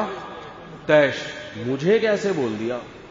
اور میں نے دیکھا ہے جو لوگ دوسروں کو یہ اجازت نہیں دیتے کہ آپ کی غلطیاں نکالیں، وہ برباد ہو جاتے ہیں۔ وہ غلطیاں کرتے کرتے ان غلطیوں پہ اتنے اکڑ جاتے ہیں کہ ان کا کیریئر تباہ ہوتا ہے، اس سے اپنا ہی نقصان ہوتا ہے۔ اس لیے لوگوں کو اجازت دیا کرو، بھائی میرے اندر کوئی خامی ہو۔ میں نے مردوں میں ایک تکبر دیکھا ہے، کچھ برائیاں عورتوں میں ہوتی ہیں، کچھ مردوں میں ہوتی ہیں۔ جب میاں بیوی کے جھگڑے ہوتے ہیں نا تو عام طور پہ مردوں میں ایک تکبر دیکھا ہے کہ وہ اپنی غلطی سننے کے لیے تیار، یہ مردوں میں دیکھا ہے ہم نے، ایک دم تیش میں آ جاتا ہے۔ مجھے یہیں سے اندازہ ہو جاتا ہے کہ اس میں کیا ہے؟ تکبر۔ او بھائی تو سن تو لے، ہم تب کو الزام تھوڑی لگا رہے ہیں۔ غصہ کیوں آ رہا ہے آپ کو ایک دم سے؟ ایک دم جو نا اپنی بیوی کو آنکھیں دکھانے لگے ہو، اس نے میرے اوپر یہ الزام لگایا۔ کوئی فحش الزام نہیں لگایا ہوتا، ویسے ہی کہ یہ یوں نہیں کر رہا، یوں نہیں کر رہا، خرچہ نہیں دے رہا، وغیرہ وغیرہ۔ تو سن تو لو، آرام سے سنو، ٹھنڈے دل سے۔ پھر اگر آپ سمجھتے ہو بھائی یہ غلط ہے تو تمیز سے اس کا جواب۔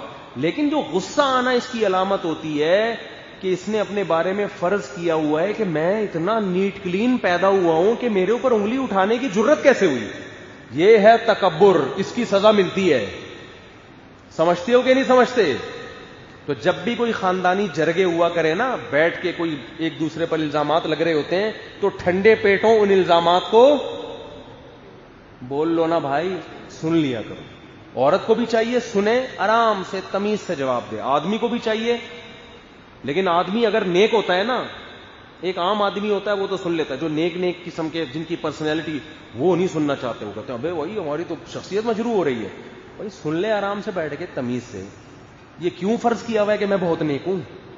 ایک دفعہ ایک صاحب مجھے کہنے لگے ایک صاحب کے بارے میں نا، اچھا ان کی الگ الگ عجیب عجیب سی تقریریں مارکیٹ میں آ رہی تھیں، زیادہ مشہور نہیں ہے وہ، کوئی غیبت بھی نہیں ہے اس میں، آپ لوگ جانتے بھی نہیں۔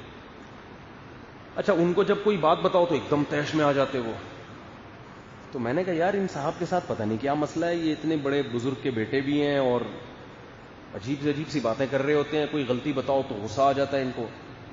تو ایک ان کے کسی قریبی آدمی نے مجھے کہا کہ اصل میں ان کو اپنے بارے میں یہ وہم ہو گیا کہ میں بہت نیک ہوں۔ بڑا صحیح تجزیہ کیا تھا۔ غیبت اس لیے نہیں ہے کسی کو نہیں پتا کس کی بات، نہ ان کو بھی نہیں پتا چلے گا، اور بڑا زبردست تجزیہ کیا۔ واقعی حقیقت بھی یہ تھی کہ ان کو یہ خیال ہو گیا تھا چونکہ میں کسی بزرگ کا بیٹا ہوں لہٰذا میں بھی کیا ہوں۔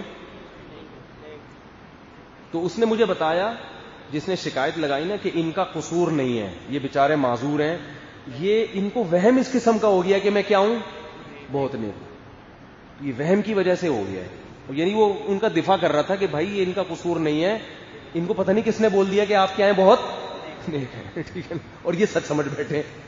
تو ان کو یہ باور کرانے کی ضرورت ہے حضرت نیک ویک دنیا میں اتنا نیک کوئی بھی نہیں ہوتا، سب نارمل سے ہی ہوتے ہیں، ٹھیک ہے۔ غلطی ہو جاتی ہے، اگلا بتا دیتا ہے، آپ سوری کر لیتے ہیں، اس کو صحیح کرنے کی کوشش کریں۔ تو جیسے آدم علیہ السلام سے ہو گئی، آدم علیہ السلام نے کہا اللہ غلطی ہو گئی معاف کر دیا، اللہ نے کہا چلو معاف کر دیا۔ آدم نے یہ تھوڑی کہا اللہ نہیں ایکچولی ہوا یہ تھا کہ جب آپ نے مجھے کہا نا کہ یہ جو جیسے جسم کا لباس چھن گیا نا آدم علیہ السلام سے, تو ہم اور آپ ہوتے یا ہم جیسے نالائق لوگ ہوتے ہم کہتے یہ کیا ہو گیا بھائی, صرف اتنا سا درخت کے قریب گیا ہوں, اتنا سا چکھا ہے, اور بھائی پہلے بتاؤ تو صحیح یہ والا ہے کہ یہ والا. وہ ایک آدمی نے دریا میں ڈوب رہا تھا, لوگوں نے, کنجوس تھا انتہائی درجے کا, کبھی صدقہ نہیں کیا تھا اس نے زندگی میں, دریا میں ڈوب رہا ہے, لوگوں نے کہا منت مان لے اللہ سے, اب اللہ کے سوا تجھے کوئی نہیں بچا سکتا, منت مان لے, اے اللہ اگر مجھے دریا سے تو نے بچا لیا تو میں 2 دیگیں تیری راہ میں صدقہ کروں گا. وہ کنجوس اس کے منہ سے نکل ہی نہیں رہی. تو جب زیادہ ہی مسئلہ ہو گیا تو مجبوراً جان بچانے کے لیے منت مانی. جیسے ہی منت مانی ہے کہ اللہ میں تیری راہ میں 2 دیگیں دوں گا, تو ایک لہر آئی اور اس کو اٹھا کے باہر, جیسے ہی باہر آئے کم بخت فوراً کہتے کیڑی دیگ, فوراً کہتا ہے کیڑی دیگ. دوسری لہر آئی اندر, واپس اندر, جیسے اندر کے کہہ رہے بھائی میں پوچھ رہا تھا کہ میٹھی یا کڑوی, زردہ پکانا ہے بریانی پکانی ہے, بات سمجھتے ہیں نہیں, فوراً بیان کیا ہو گیا, کہہ رہے میں تو وضاحت کرنا چاہ رہا تھا کہ میٹھی دیگ یا مرچوں والی بریانی چاہیے, زردہ چاہیے, بھی میں تو اس کو ڈیفائن کرنے سے پہلے ہی مجھے واپس اندر کر دیا. کنجوس آدمی کا یہ حال ہوتا ہے. تو جو غلطی کر کے اکڑتے ہیں وہ یہی کر رہے ہوتے ہیں, غلطیوں کی تعویلات. آدم علیہ السلام کا لباس چھینا تو کوئی تعویل نہیں کہ بھئی یہ کیا ہو گیا, ابھی مجھے پہلے وضاحت تو کرتے, میں تو سمجھ رہا تھا یہ درخت سے مراد عین یہ والا درخت ہے, تو یہ تو وہ والا یہ والا تھوڑی ہے, اگرچہ اسی کی جنس میں سے ہے مگر یہ وہ تھوڑی ہے, پہلے وضاحت تو نا نا نا نا بھائی, اللہ کے سامنے لڑ رہے ہو, اللہ سے زیادہ کون سمجھتا ہے, اس کو دلائل دے رہے ہو, اللہ کے سامنے تو جھک جانا ہے. فوراً آدم نے کہا اللہ غلطی ہو گئی, یہ کیا ہو گیا, میں نے غلط کیا یہ کھا کے, کوئی تعویلات نہیں. تو اس لیے بھائی حدیث میں آتا ہے کلکم خطاؤن, ہم سب خطا کار ہیں, وخیر الخطائین التوابون, بہتر خطا کار وہ ہے جو اپنے گناہ سے معافی طلب کرتے ہیں, اللہ سے معافی مانگتے ہیں. اللہ عمل کی توفیق عطا فرمائے. کے ای اور میزان بینک میں جاب کرنا کیسا ہے؟ کے ای ہے کیا ہے؟ کے الیکٹرک میں تو جائز ہے, اس میں کیا ہے, کیوں گناہ ہے؟ میزان بینک میں بھی جائز.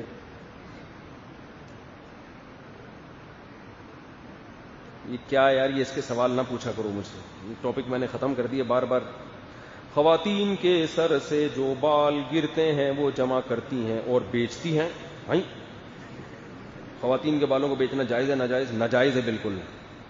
انسانی جسم سے جو بھی چیزیں انسان کے جسم کا حصہ ہے ان کی خرید و فروخت جائز نہیں ہے.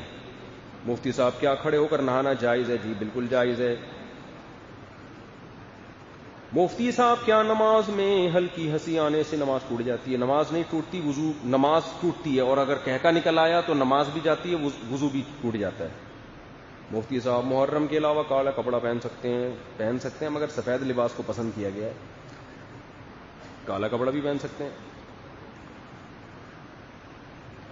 مفتی صاحب میری درزی کی دکان ہے, کچھ لوگ ایسے ہیں جو کپڑے سلوانے کے لیے دیتے ہیں, پھر سال بھر گزرنے کے بعد بھی کپڑے لینے نہیں آتے, کیا ایسے لوگ کپڑے بیچ کر پیسے وصول کرنا جائز ہے یا نہیں؟ جب سال ہو گیا, پورا انتظار کر لیا, نا امید ہو گئے, مایوس ہو گئے, تو وہ لقطہ کے حکم میں ہے. آپ اپنی اجرت اس کو بیچ کے وصول کریں, جو اضافی پیسے ہیں وہ صدقہ کر دیں.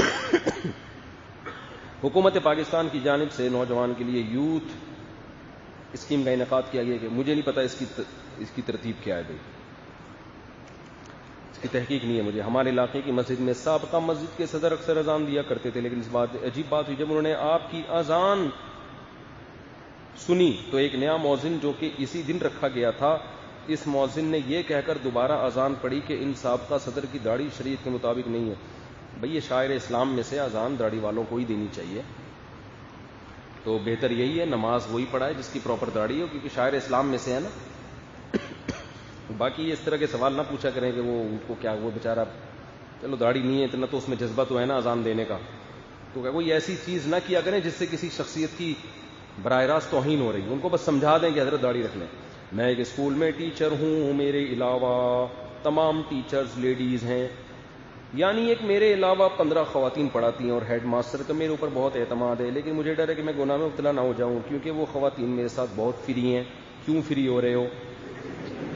4 خواتین سے شادی کر لو، ان میں سے آپ کے پاس تو اتنا اچھا آپشن ہے، 15 خواتین ہیں، آپ ان 15 سے بولو جو 4 میرے نکاح میں آنا چاہتی ہیں ادھر چھاؤں میں آ جائیں، سائڈ پہ آ جائیں، سیدھی سی بات ہے، اس میں کون سا گھبرانا؟ جو آ جائیں ان سے نکاح کر لیں، سب کو پہلے سے ہی پتا ہوگا کہ 4 کرنی ہے، ایسی چھاؤں میں لے آئے، بولے جو آ جائیں نکاح پڑھو ان سے، جو نہیں آ رہی جو نہیں آئے، فری ہونے کی بالکل بھی اجازت نہیں ہے۔ اچھا میرے بھائی ہیڈ ماسٹر صاحب بہت اعتماد کر رہے ہیں ان کے اوپر۔ کیا پڑھی لکھی لڑکی سے شادی نہیں کرنی چاہیے؟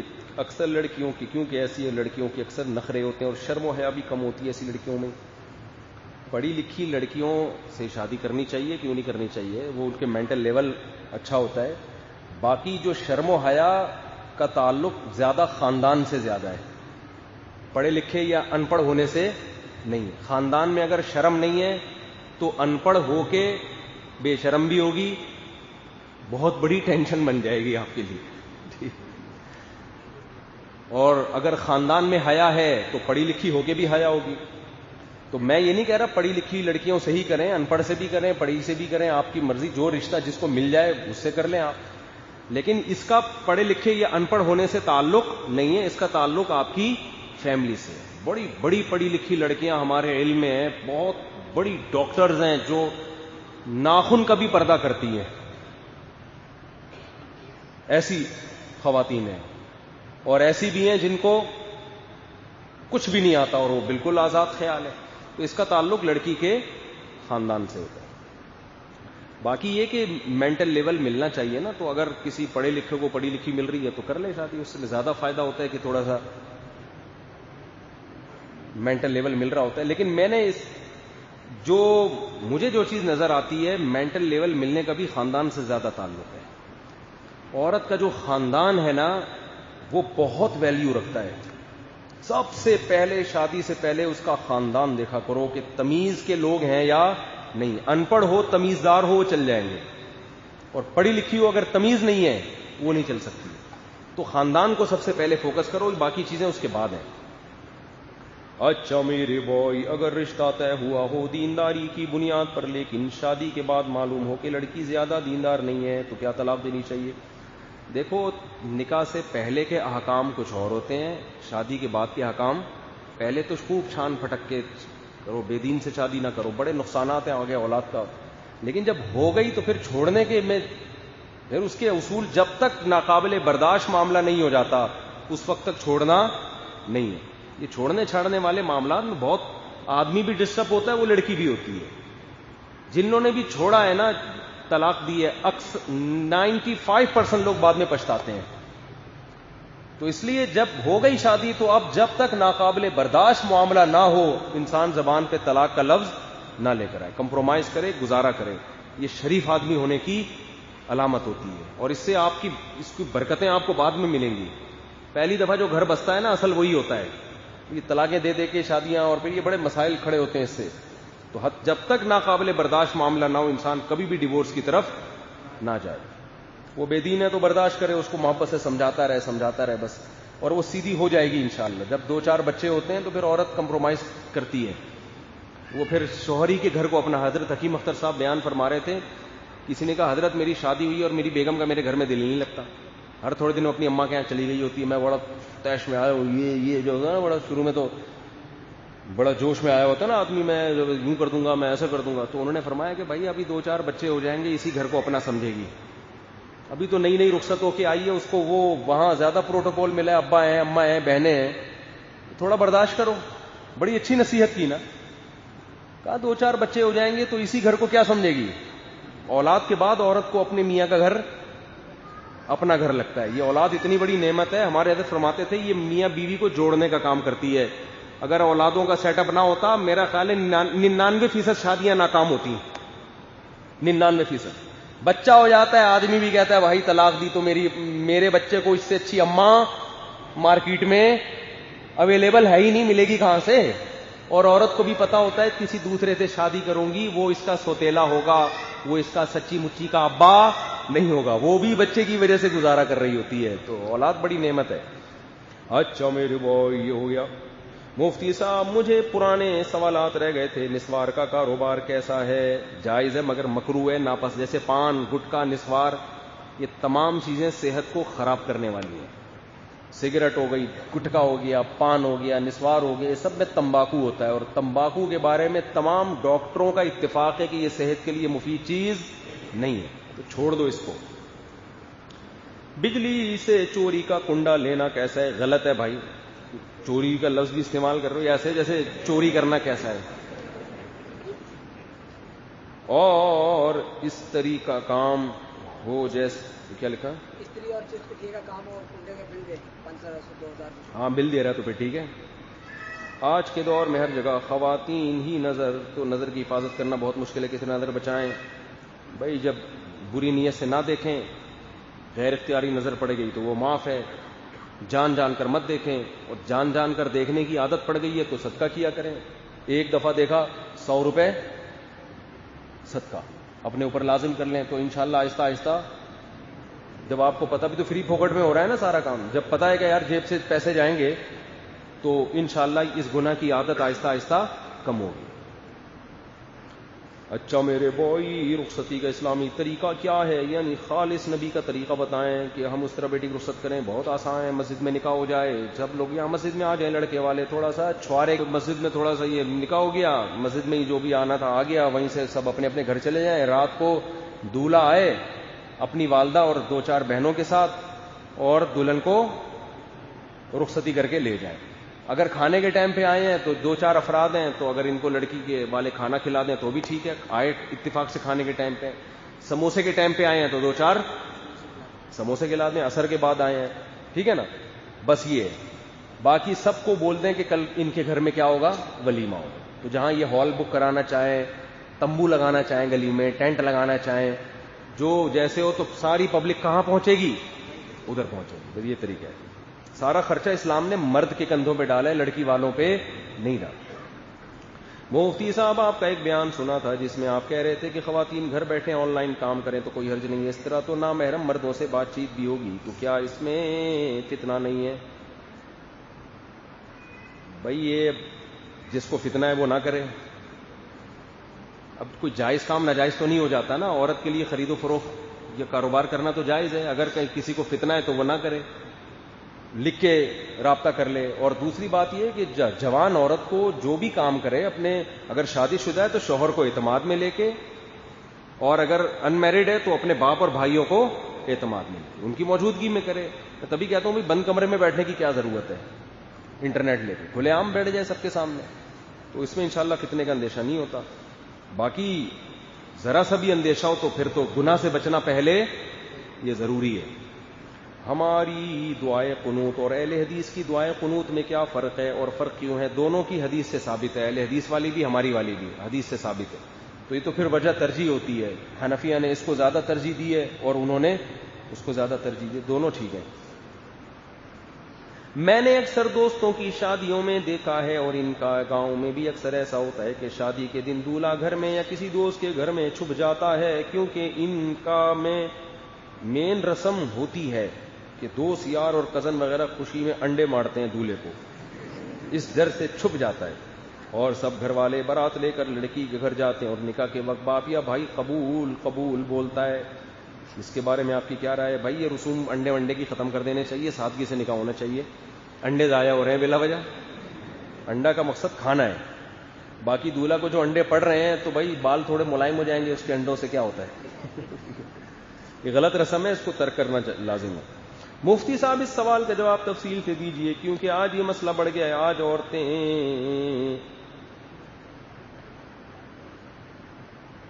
بھائی یہ ایسے ہی فضول سوال ہے, چھوڑو اس. مفتی صاحب ختم نبوت کانفرنس میں ایک عالم نے خطاب کیا. انہوں نے فرمایا کہ لوگ 6 ستمبر کو یاد کرتے ہیں لیکن 7 ستمبر کو کوئی یاد نہیں کرتا. تو مفتی صاحب 7 ستمبر پر بھی بالکل یاد کرنا چاہیے, جس دن قادیانیوں کو غیر مسلم قرار دیا گیا تھا. اس پر بیانات ہونے چاہیے.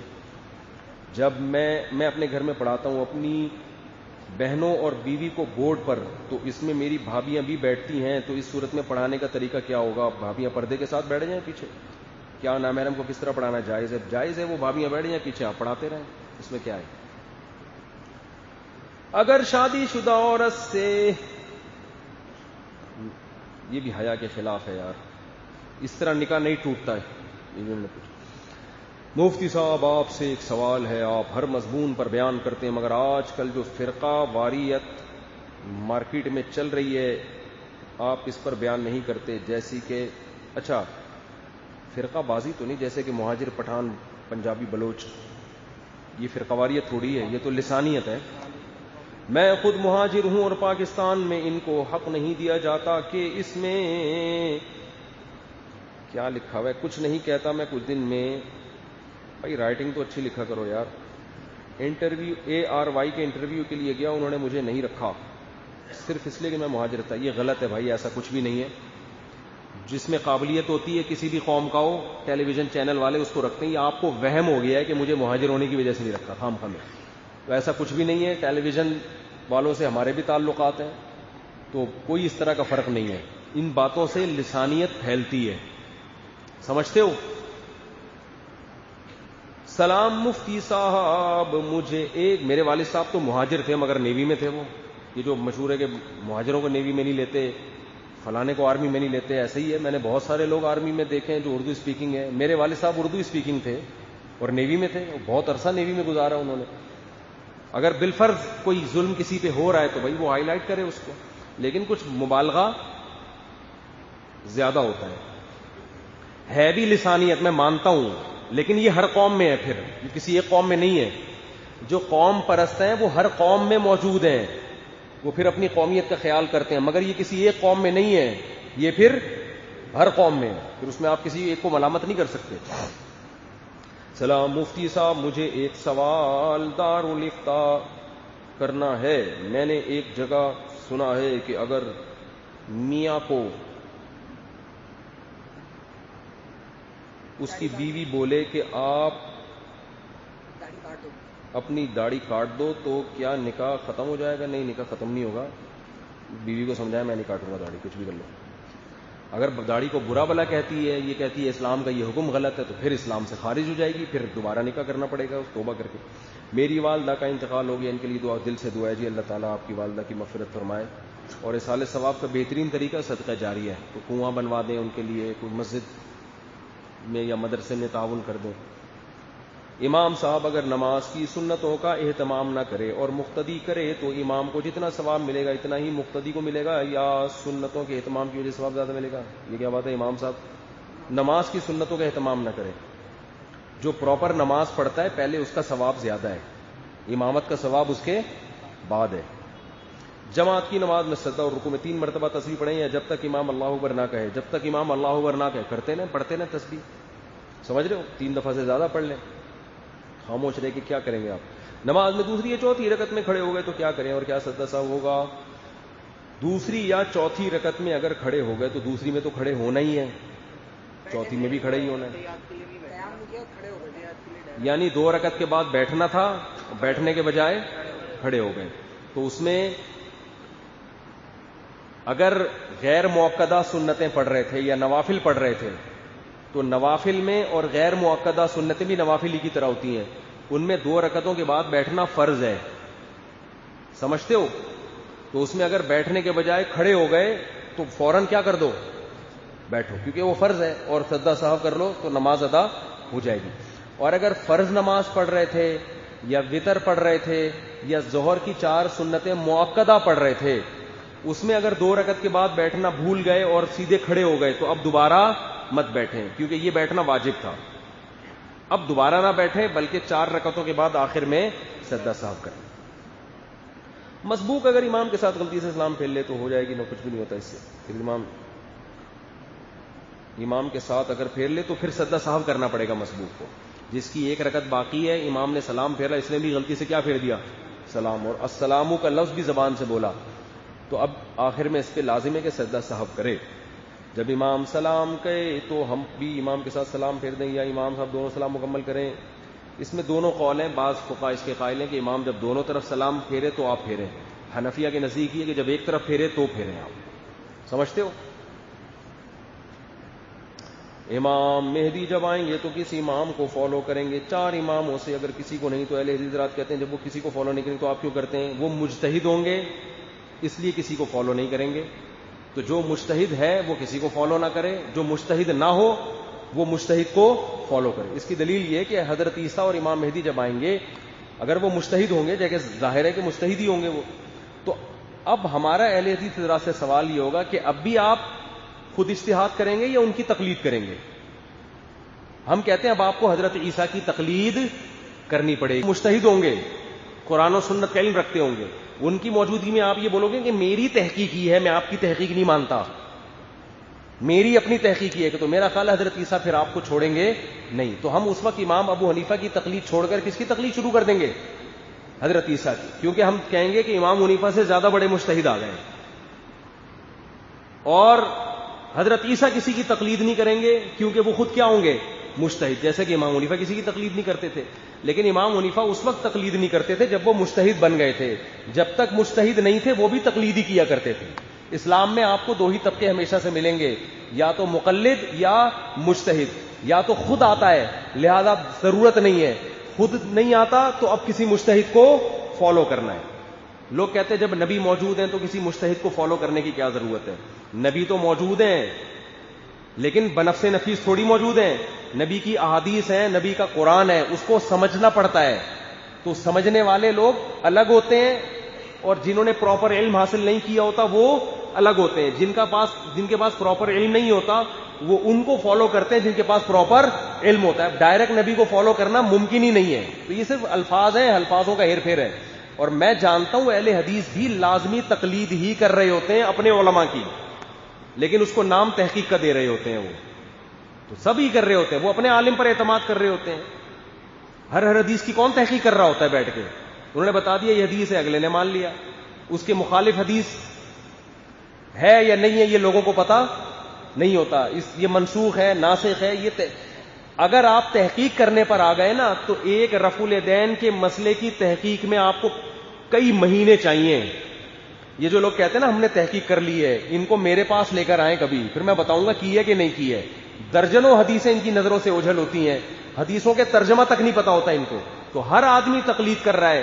کچھ مان لیتے ہیں کہ ہم کر رہے ہیں, کچھ مانتے نہیں ہیں کہ ہم تقلید کر رہے ہیں. بس وہ اپنے آپ کو محقق کہہ رہے ہوتے ہیں کہ ہم تو کسی کی تقلید نہیں کر وہ بھی رہے ہوتے ہیں. فرق یہ ہے کہ مجتہد کی کر لو یا 15ویں صدی کی کسی مولانا کی کر لو. ہم کہتے ہیں جو گزر گئے, جن کو آدھی سے زیادہ امت نے فالو کیا, ان کی کرنے میں زیادہ عافیت. یہ ہمارا اہل حدیث سے اختلاف. معذرت کے ساتھ ہم اسے کہتے ہیں ایکسکیوز می سر.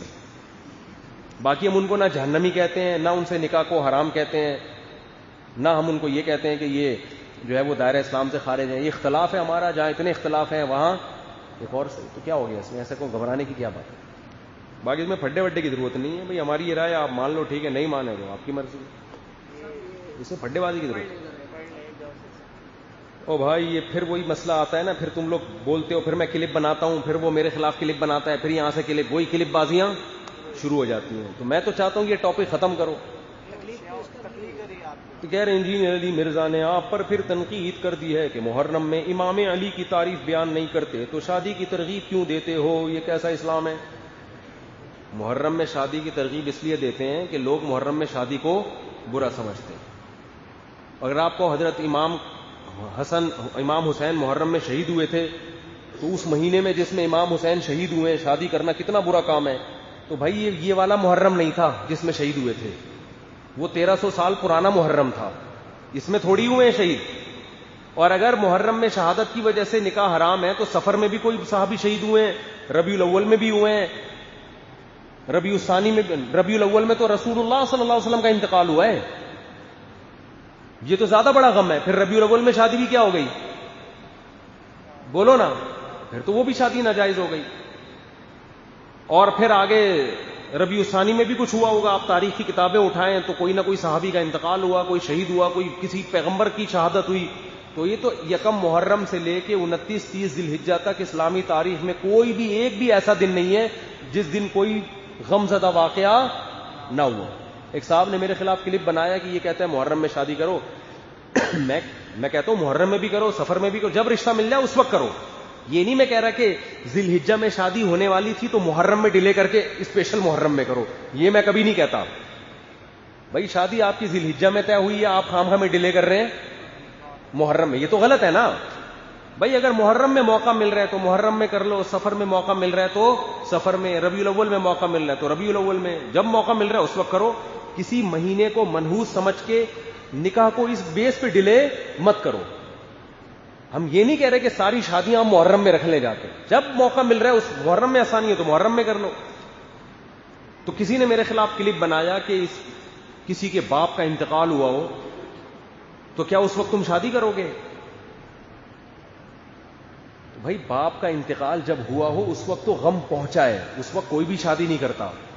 لیکن باپ کا انتقال پچھلے سال محرم میں ہوا تھا اور آپ کہہ رہے ہو اس محرم میں شادی نہیں کروں گا, ایسا اسلام میں کہیں بھی نہیں ہے. وہ تو پچھلے سال والا محرم تھا, پچھلے سال والا ربیع الاول تھا, پچھلے سال والی جنوری, پچھلے سال والا فروری. اگلے سال تو بالکل وہ 3 دن تک تعزیت ہوتی ہے نا, سوگ ہوتا ہے, اس کے بعد تو آپ آزاد ہیں. تو حضرت امام حسین کی شہادت جس محرم میں ہوئی تھی وہ یہ والا نہیں تھا, وہ 1200-1300 سال پرانا محرم تھا. اس میں جب یہ زخم پہنچا تھا امت کو, حضرت حسین کی شہادت ہوئی, اس وقت غم میں اگر کوئی نہ کرے تو بالکل ٹھیک تھا کہ بھئی نبی کے نواسے کی شہادت ہوئی ہے, ہم سے تو روٹی نہیں کھائی جا رہی, ہم شادی کیسے کریں. اس بیس پہ اگر کوئی اس وقت نکاح کو ڈیلے کرتا یہ بہت اچھا کام تھا. واقعی غم میں یہ کام نہیں ہوتے. اگلے سال والا محرم وہ والا محرم بولو نا بھائی نہیں ہے. وہ تو اب یہ تھوڑی کہ ہر محرم میں ایسا نہیں ہوگا. تو ایسے تو اسلامی تاریخ میں ہر تاریخ, ہر مہینے میں کوئی نہ کوئی غم انسان کو پہنچا ہوتا ہے. تو کسی کے باپ کا انتقال پچھلے سال ہوا تو اس سال تو وہ لازمی شادی کرتا ہے, کہتا ہے یار وہ پچھلی فروری میں ہوا تھا, اس فروری میں تھوڑی ہوا ہے. تو یہ اسلام کی بات میں آپ سے کر رہا ہوں کہ آپ کو سمجھ میں نہ آئے تو آپ نہ فالو کریں, لیکن طنز کرنا اور تانے دینے کی بالکل ضرورت نہیں ہے. باقی رہا یہ مسئلہ کہ محرم میں حضرت علی کی تعریف بیان نہیں کرتے, یہ غلط ہے. میں نے محرم میں حضرت حسن کی بھی تعریف پر میرا کلپ درسقرآن.com میں اور اس کے نیچے لوگوں کے تبصرے کہ اتنا شاندار حضرت حسن اور حضرت حسین پر ہم نے اتنا بہترین ویڈیو بیان آج تک ہم نے نہیں سنا. لوگوں کے کمنٹس ہیں اس پہ, درسقرآن.com سے ریکارڈ کروائے. حضرت علی کی فضائل پر میں نے بیان کیا جی ٹی وی میں, انہوں نے بھی مجھے یہ کہا کہ ہم نے اتنا شاندار اوتھینٹک مستند احادیث سے اتنی زبردست فضیلت فرسٹ ٹائم سنی ہے. تو یہ آپ کو علم نہیں ہے, آپ چند بیانات سن کے فیصلہ نہ کیا کریں. رہا یہ مسئلہ کہ محرم میں آپ پھر بھی اگر یہ تانا دو کہ یہ لوگ محرم میں حضرت علی اور حضرت حسین کے فضائل بیان نہیں کرتے, وہ تو یہ غلط ہے. تو آپ ذرا ان سے بھی تو پوچھ لو نا جن کی آپ حمایت میں یہ بات کر رہے ہو کہ کیا آپ حضرت ابو بکر کے مہینے میں ابو بکر کے فضائل بیان کرتے ہو؟ ہے بھائی, جس مہینے میں ابو بکر کا انتقال ہوا تو کبھی آپ نے بھی حضرت ابو بکر کے فضائل اس مہینے میں بیان کیے؟ جس مہینے میں حضرت عمر کی شہادت ہوئی آپ نے کبھی اس مہینے میں حضرت عمر کے فضائل بیان کیے؟ ان کو تو ایک لفظ بھی نہیں کہہ رہے ہیں, اور سارا نزلہ کس پہ؟ ہم پہ. اس کا مطلب یہ حق کی بیان نہیں ہے, یہ اصل میں ہمدردیاں کسی اور کے ساتھ ہے. یہ ٹیکنیکل, یہ مینوفیکچرنگ فالٹ ہے, مینوفیکچرنگ فالٹ ہے. اللہ تعالیٰ عمل کی توفیق عطا فرمائے.